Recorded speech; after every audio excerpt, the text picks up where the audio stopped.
What about the other two things that we mentioned? Positron emission and electron capture. Well, first of all, what is a positron? It's a particle that has the mass of an electron but has a positive charge. It's considered the opposite of an electron in a sense. A positron emission then is where you have, okay, that looks like a beta particle, but instead of a -1, it's a +1 because its charge is different. The mass is the same. The charge is positive instead of negative. But we're still doing the same thing as far as adding things up. 6 equals 5 plus 1. 11 equals 11 plus 0. So we can see carbon turn into boron by emitting a positron. Now, a positron, I said, was the opposite. It's considered antimatter.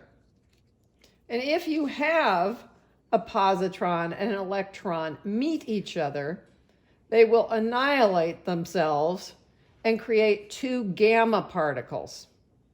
Now, the gamma particles are very easy to spot because they're such high energy that they cause a lot of damage when they hit something else.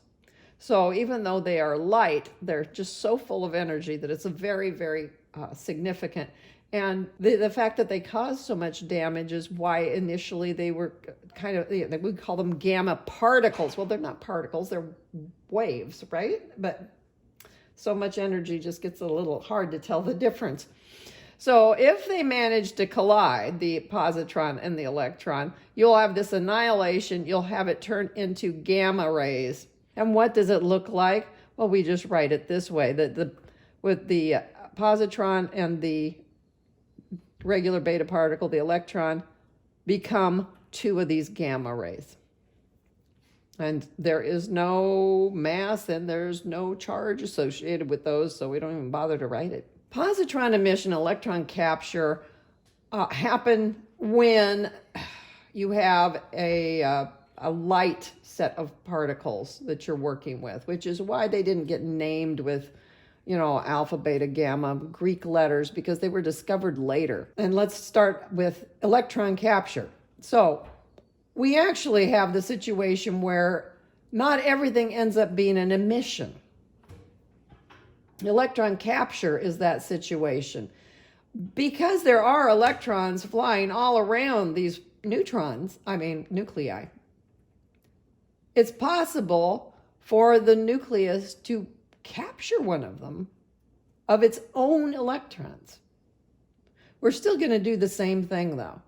We're going to say the stuff on the left has to equal the stuff on the right. So 6 minus 1 equals 5. 11 plus 0 equals 11. And you can see that this ends up being very similar to what we just wrote for the positron emission. What's the difference? When this happens, it's just happens and we don't see anything flying out. If we have a positron emission, we will see the positron comes out and we will notice something has happened outside without having to just analyze what's happening on the inside.